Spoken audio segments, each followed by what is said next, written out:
The first light of dawn had not yet fully appeared on the horizon when, upon the shores of Nilab, history stood restless, ready to inscribe a new chapter. After offering the Fajr prayer, Sultan Jalaluddin personally moved along the ranks of his valiant army, arranging their lines with his own hands. Determination marked his face, serenity rested in his gaze, and within his heart burned that certainty which belongs only to the people of faith. To the right, the turbulent waves of the Indus River crashed against the shore with a dreadful roar, as though nature itself bore witness to the coming clash. To the left rose a chain of rugged, towering mountains, standing firm like a divine wall of protection for the Sultan's army. Before them stretched a vast valley where two civilizations, two powers, and two unyielding wills were about to collide, a battle whose outcome could be nothing less than total victory or absolute defeat. From the open plain advanced the countless forces of Genghis Khan. Rank upon rank formed in layers, the thunder of hooves shaking the earth beneath them. At the heart of the Mongol host stood Genghis Khan himself, his eyes fixed upon the Sultan's formation. He surveyed the terrain carefully, the river, the mountains, the narrow approaches, and between them a smaller yet disciplined and intelligently arranged force. He had to admit that the man before him was not merely a commander, but a strategist of rare insight and awareness. The limited army had been positioned so masterfully that both flanks were secured, while the front allowed full scope for aggressive advance. The right wing, under Jawamin al-Mulk, was embraced by a bend of the Indus, leaving little chance for a flanking assault, while the rear and left were sheltered by harsh mountain ridges. Sultan Jalaluddin had not entered this field merely to preserve his life. He had risen above the fear of life and death, of victory and defeat. Before him stood only one purpose, to fulfill the command of his Lord. Whatever the result, he was certain of honor before his Creator. His loyal companions carried the same conviction. The beasts who had destroyed their homes, martyred their loved ones, and driven them into exile could not be faced with surrender. For these devoted warriors, if there was any beloved path, it was the path of martyrdom. Waves of fervor surged through the ranks of the Mujahideen. Here a preacher recited verses of struggle. There traditions of the Prophet stirred hearts with warmth and resolve. Cries of Allahu Akbar split the air, and battle chants echoed across the valley. Every face bore witness that this was not merely a battle for land, it was a battle for faith. The Mongol forces held numerical superiority, and in defeat they still had avenues of retreat. But for the Sultan's army, this confrontation marked the final boundary between life and death. If they did not prevail, there would be no path backward, only death awaited them. Yet it was here that the Sultan's courage and brilliance shone brightest. He transformed necessity into strength. When the possibility of retreat remained, he chose to eliminate it entirely. An order was given. All boats along the shore were to be burned. Flames rose high, the crackling of timber merging with the roar of the Indus. No whisper of escape remained in any heart. Now before them stood only one path: victory or martyrdom.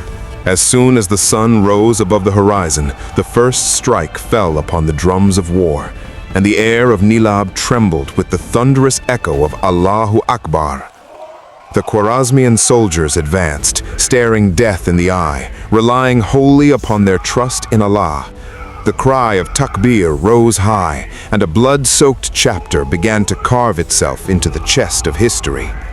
The Tatar army charged in waves, like enraged elephants crashing forward in massive formations. They assumed that this handful of Muslims would be crushed within moments, But when the clash came, the scene had changed. The Mujahideen stood with such steadfastness that it revived memories of the earliest generations, the same resolve, the same conviction, the same fearlessness.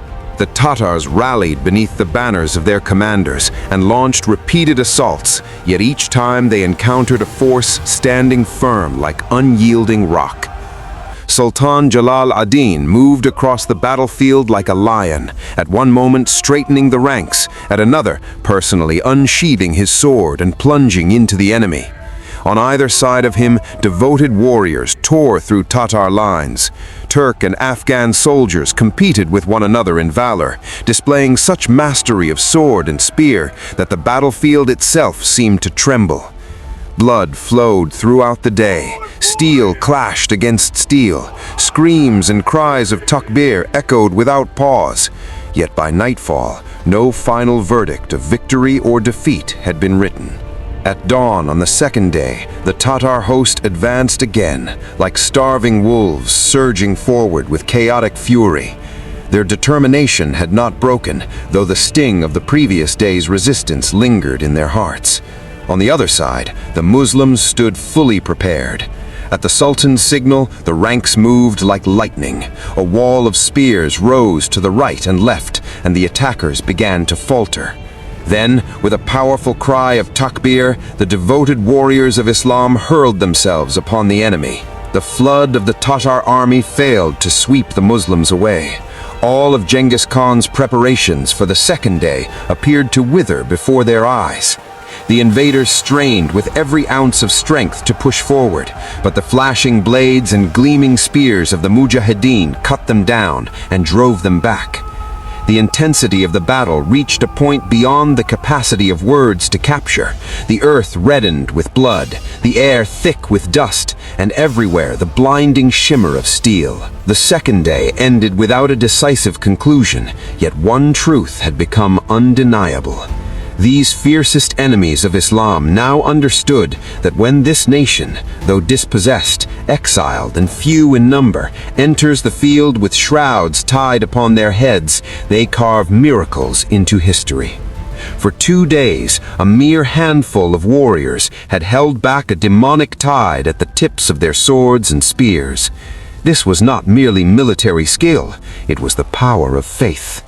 Now, all eyes turned toward the coming third dawn, a dawn in which they would stand before the divine court, seeking a victory that could transform the seemingly impossible into reality.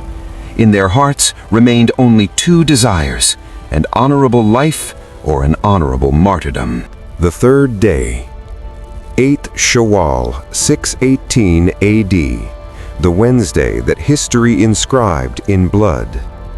24 November, 1221 CE.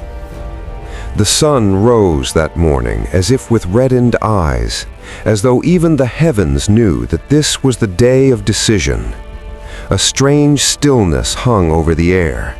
Earth and sky stood motionless, waiting to witness the outcome of a struggle between annihilation and survival. On one side stood a nation whose forefathers had trampled Lat and Uzza beneath their feet, rising from the deserts of Arabia, then spreading across the world with the banners of faith, knowledge, and justice. This was the same nation whose sword had for centuries defended oppressed humanity, that gave morality to civilization, direction to knowledge, and greatness to character. And on the other side, a people who had emerged from the harsh expanses of the Gobi Desert, their rise built upon floods of human blood. Ignorance, savagery, and brutality marked their path. The most ruthless conqueror in history stood elevated at the heart of his army.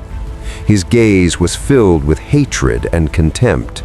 Yet somewhere within, he had come to realize that those standing before him were no easy prey. They were iron that could not be easily broken. That day, further reinforcements had reached the Tatars. Ogedei and Chagatai had arrived with fresh troops. The numerical advantage had now fully shifted in their favor.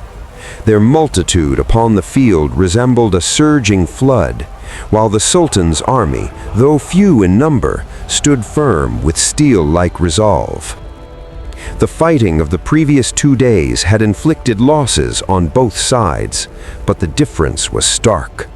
The Tatars showed little concern even at the death of 100 of their men, whereas the Muslims felt deeply the loss of even 10 companions. Meanwhile, encircled by mountains and river, the Sultan's camp suffered from shortages of food, supplies, and basic necessities. Tending to the wounded grew more difficult with each passing day. Every moment weighed heavier upon them. Sultan Jalaluddin understood this reality completely. Time was moving against him. If this day did not prove decisive, then tomorrow the last glimmer of hope might be extinguished. The matter had to be settled today. Either a chapter of victory would open in history, or another luminous page of sacrifice would be written. Now all eyes were fixed upon the battlefield. Swords trembled restlessly within their sheaths. Hearts were filled with prayers, and lips echoed with takbir. This was the moment when destiny itself seemed to hold its breath. In the next part, will this handful of Mujahideen succeed in halting the bloodthirsty tide, or will history once again surrender another city to fire and blood?